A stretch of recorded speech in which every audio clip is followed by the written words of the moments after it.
Ayah bunda pernah gak sih ngalamin ngurusin bayi yang rewel banget, yang kalau nangis tuh terus menerus berjam-jam, bahkan rasanya kita pengen ikutan nangis.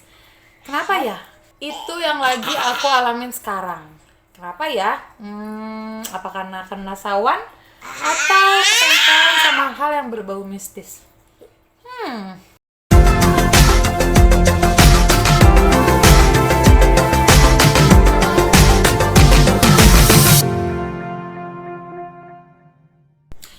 Halo ya bunda, apa kabar? Semuanya semoga dalam keadaan sehat walafiat.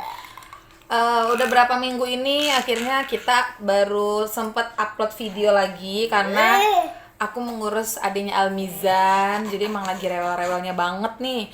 Nah kebetulan pas banget baru pulang dari rumah sakit, bayiku itu rewel, nggak langsung sih, jadi usia bayiku kurang lebih seminggu.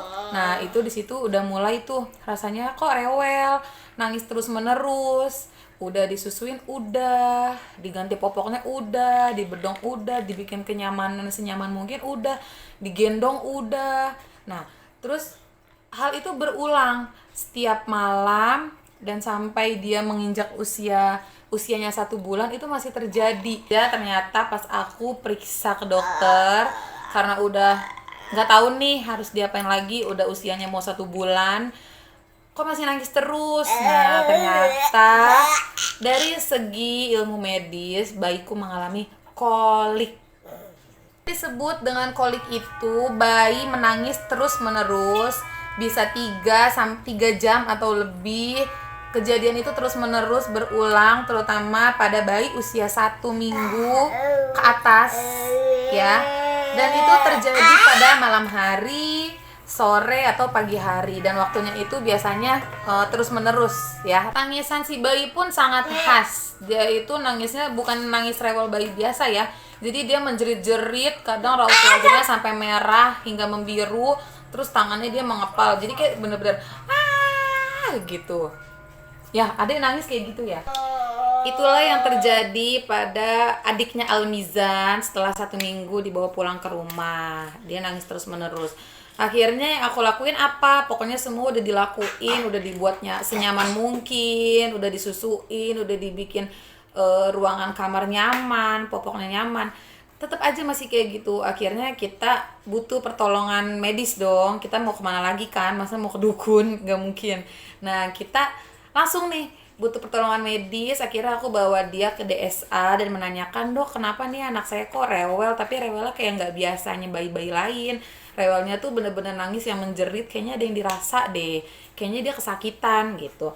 Akhirnya diperiksa sama si dokter, alhamdulillahnya berat badan bayiku naiknya alhamdulillah bagus, terus pupnya masih normal, terus gumohnya pun bukan gumoh yang muncrat banyak gitu ya, gumohnya masih gumoh-gumoh sewajarnya bayi. Nah itu dikatakan masih dalam kategori bayi sehat kalau berat badannya nambah. Nah terus karena ya Allah Miza, tapi kenapa nih dok kok bayi saya rewel terus, ada masalah apa nih dia gitu. Akhirnya sampai bayi aku itu di ronsen perut. Ternyata hasil ronsennya kayak gini. Hasil ronsennya tuh dia distensi banget ya, lambungnya itu penuh dengan udara. Jadi ternyata bayiku ini ada masalah pencernaan. Nah biasanya memang ini tidak sering terjadi pada bayi-bayi baru lahir, hanya beberapa bayi yang mengalami gangguan pencernaan seperti ini. Penyebabnya apa nih dok? Kan kita nanya ya pasti, kenapa bisa banyak udara di dalam lambungnya gitu.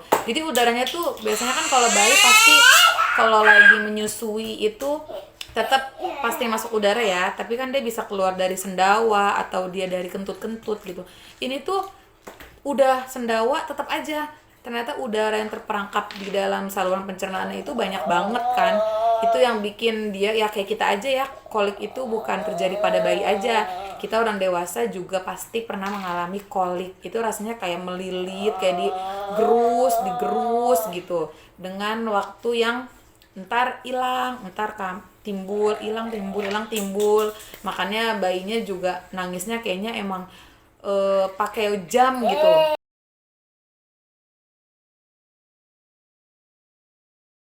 Jadi, kata dokter, penyebab kolik itu menurut penelitian belum ada ya. Misalnya kolik terjadi karena A gitu, kepastiannya belum ada penelitiannya.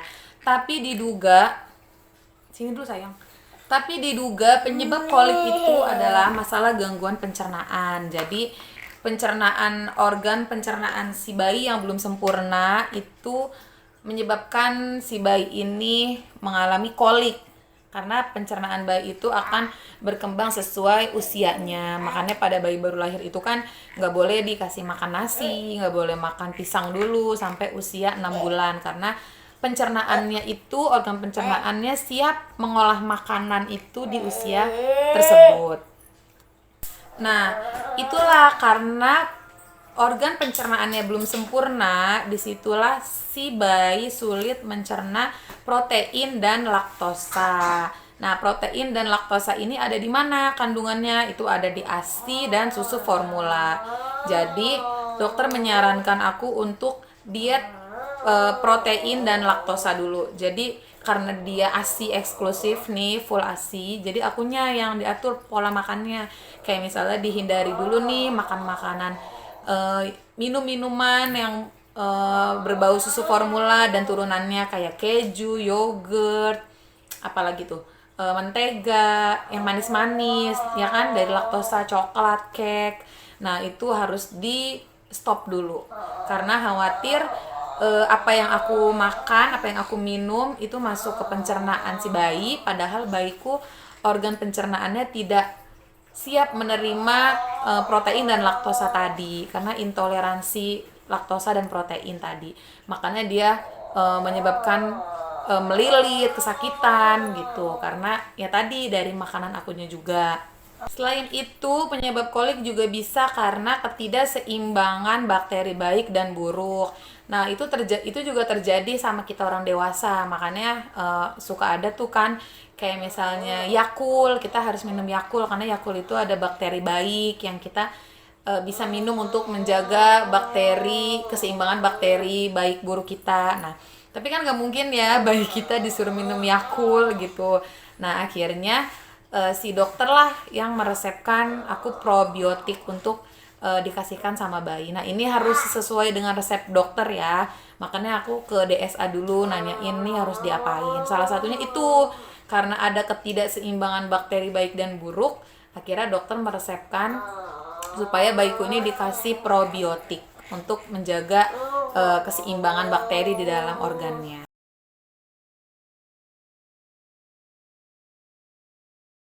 Nah, itulah salah satu penyebab-penyebab kenapa bayi kolik ya, intinya gangguan pencernaan. Terus gimana nih cara ngatasinnya gitu? Kan semua yang tadi di awal aku jelasin kan udah aku jalanin semua ya. Cara bikin bayi nyaman tuh semua udah dijalanin, tapi dia masih nggak nyaman juga, masih nangis-nangis. Akhirnya dokter bilang kitanya yang harus tenang karena psikologis ibu kepada bayi itu nyambung banget. Jadi ketika kitanya emosi atau kitanya panik berlebihan ngelihat bayi kita menjerit-jerit, alhasil si bayi pun nanti akan masuk tuh energi negatif dari kita, jadi dianya juga makin resah, gelisah gitu. Nah, kan sekarang udah tahu nih aku bayiku penyebabnya bla bla bla yang tadi aku jelasin. Akhirnya dokter bilang ya udah akunya harus tenang karena udah tahu penyebabnya. Sekarang cara menanganinya cuman itu, ketika bayi lagi kolik kita harus tenangin, kayak misalnya kita bisa skin to skin, jadi kita pelukan sama bayinya tanpa pakaian apapun itu biar supaya dia lebih tenang. Terus kedua, dokter juga nyaranin bayinya tetap digendong sambil didengerin musik-musik atau kayak suara-suara dalam perut kayak white noise gitu ya. Biasanya kan bayi lebih tenang karena dia sudah terbiasa mendengar suara-suara dalam kandungan pas hamil. Nah, itu di-setelin aja tuh, ada di YouTube white noise gitu. Nah, terus intinya kita harus tenang. Nah, kita kolik ini akan hilang sesuai usia bayi 4 bulan maksimal paling lama. Karena nanti usia 4 bulan itu akan hilang sendiri karena program proses pencernaan si anak sudah mulai membaik ya. Harusnya usia 4 bulan tuh udah enakan. Lama juga ya 4 bulan. Nah, kapan nih kita harus ke dokter lagi kalau misalnya bayi kita masih terus-terusan menangis? Nah, kita harus tahu nih red flag pada bayi. Red flag itu tanda-tanda.